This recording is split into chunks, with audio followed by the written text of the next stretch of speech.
Manajemen dan organisasi sebagai suatu sistem.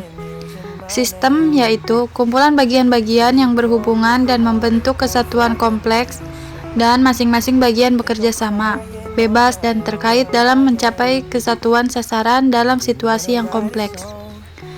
Dan adapun tanda-tanda sistem yaitu orientasi atas sasaran berupa tingkah laku terarah, kesatuan dan kebersamaan, keterbukaan, dapat ditransformasikan, sifat ketergantungan antar bagian, dan mekanisme pengawasan. Penggolongan perusahaan berdasarkan kriteria faedah. Yang pertama, faedah elementer, terdiri dari ekstraktif dan agraris. Yang kedua, faedah bentuk, terdiri dari industri atau kerajinan. Yang ketiga, faedah tempat dan waktu, terdiri dari perusahaan dagang, perusahaan pengangkutan, dan perusahaan pergudangan. Yang keempat, faedah jasa terhadap perusahaan lain, yaitu terdiri dari perusahaan perbankan dan perusahaan asuransi. Penggolongan perusahaan berdasarkan yuridis ekonomis, yaitu usaha perorangan, usaha persekutuan atau firma, CV, PT, koperasi, yayasan, perusahaan negara, perusahaan daerah, perusahaan jawatan, perusahaan umum, dan perusahaan perseroan. Definisi dari usaha perorangan adalah usaha yang tanggung jawab pada pribadi seorang. Jadi di dalam badan usaha perseorangan ini yang menjadi pengusaha hanya satu orang. Dengan demikian modal usaha tersebut hanya dimiliki satu orang pula. Jika di dalam perusahaan tersebut banyak orang bekerja, mereka hanyalah pembantu pengusaha dalam perusahaan berdasarkan perjanjian kerja atau pemberian kuasa. Dan definisi dari usaha persekutuan adalah kerjasama antara beberapa orang. Definisi lain tentang perusahaan persekutuan adalah perusahaan yang hak kepemilikannya dimiliki oleh dua orang atau lebih yang secara bersama-sama menjalankan usahanya guna mencapai tujuan tertentu. Perusahaan persekutuan biasanya terbentuk karena dilatar belakangi oleh minat usaha yang sama. Tujuan dari menjalankan usaha secara bersama-sama ini diantaranya adalah untuk menggabungkan sumber daya yang dimiliki oleh masing-masing pemiliknya. Selain itu, latar belakang keahlian yang sama juga dapat mendorong seseorang untuk secara bersama-sama membentuk suatu perusahaan. Definisi dari firma adalah bentuk khusus usaha persekutuan yang didirikan oleh beberapa orang dengan menggunakan nama bersama, melakukan usaha bersama, hutang, dan laba bersama. Firma dapat dikelompokkan menjadi beberapa jenis, yakni firma dagang, firma non-dagang, firma umum, dan firma terbatas. Firma dagang adalah firma yang kegiatan utamanya adalah membeli, menjual, dan mendistribusikan barang kepada masyarakat. Firma non-dagang adalah firma yang kegiatannya menyediakan jasa kepada masyarakat seperti firma akuntan dan firma hukum. Contoh firma antara lain firma Pangudi Luhur, firma Sumber Jaya, firma Indo Marketing, dan firma Bangun Jaya. Definisi dari CV atau persekutuan komanditer adalah persekutuan yang didirikan oleh sekutu-sekutu yang memimpin dan sekutu-sekutu yang mempercayakan modalnya untuk digunakan dalam perusahaan.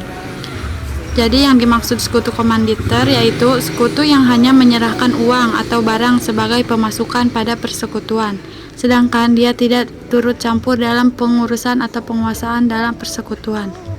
Status seorang sekutu komanditer dapat disamakan dengan seorang yang menitipkan modal pada suatu perusahaan yang hanya menantikan hasil keuntungan dari modal tersebut. Definisi dari PT atau perseroan terbatas adalah berbadan hukum, suatu badan yang mempunyai kekayaan, hak, dan kewajiban sendiri terpisah dari yang mendirikan dan memiliki PT tersebut. Mendirikan PT menggunakan jasa notaris disahkan oleh Kemenhumkan. Definisi dari koperasi adalah suatu perkumpulan yang keanggotaannya bersifat pribadi dan tidak dapat dialihkan dengan tujuan kesejahteraan material anggotanya. Definisi dari yayasan adalah suatu jumlah modal yang disendirikan dan berstatus badan hukum. Modal yang disendirikan dianggap tidak ada pemiliknya dan terlepas dari yang mendirikan. Yayasan tidak mencari laba. Bagi yayasan yang mencari laba tergolong perusahaan.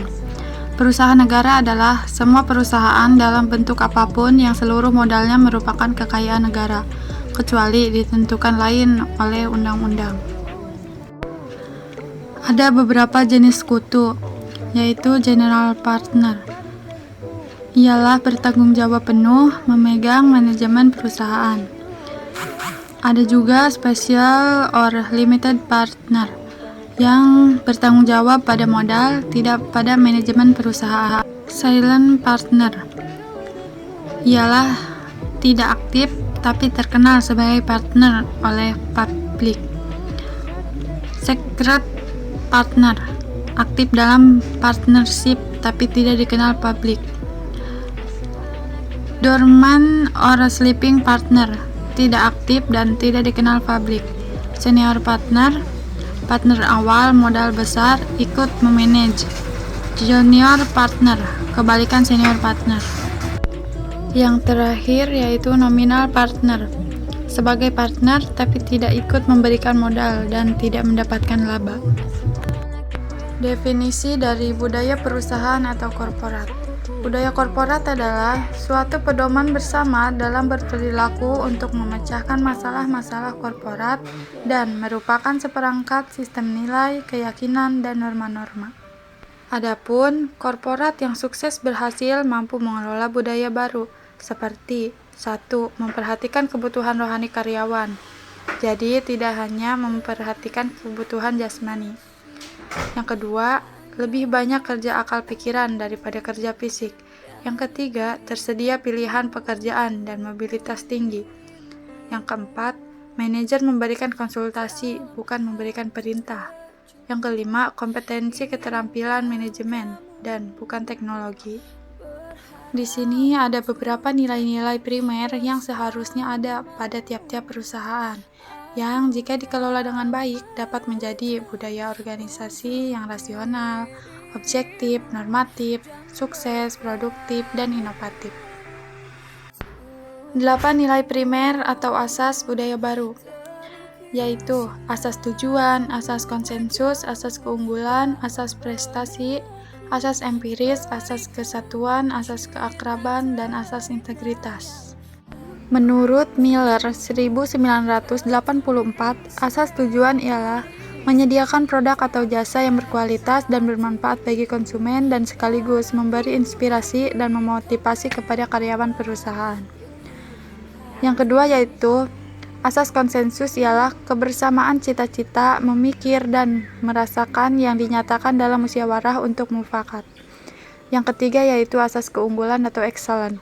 Ialah usaha menciptakan ketidakpuasan yang kreatif di kalangan para anggota organisasi atau karyawan perusahaan, supaya perusahaan dapat mencapai keunggulan. Asas prestasi atau performance ialah memberi penghargaan yang layak atas prestasi karyawan. Asas empiris atau empirisisme ialah menggunakan data nyata atau statistik sebagai dasar pertimbangan dalam pengambilan keputusan. Asas kesatuan ialah perasaan satu di antara karyawan dengan para karyawan lainnya dalam perusahaan, karena adanya berbagai kesamaan-kesamaan. Asas keakraban ialah saling memberikan pikiran, perasaan, dan kebutuhan emosional dan spiritual di antara para anggota organisasi. Terakhir yaitu asas integritas. Ialah kejujuran, adil, dapat dipercaya, mampu, dan dapat diandalkan. 8 asas tersebut adalah nilai-nilai primer dalam perusahaan yang menurut Miller 1984 harus dibudayakan menjadi budaya perusahaan corporate culture, terutama dalam era globalisasi sekarang ini, supaya perusahaan dapat sukses, kompetitif, dan survive. Budaya korporat yang kuat akan berpengaruh terhadap efektivitas karena yang pertama, para karyawannya loyal. Yang kedua, nilai budaya menjadi pedoman perilaku. Yang ketiga, berpartisipasi dalam bentuk konsensus, pengakuan, dan menghormati status sebagai karyawan. Yang keempat, orientasi karyawan pada misi, visi, dan tujuan perusahaan. Yang kelima, karyawan paham apa yang boleh dan tidak dilakukan.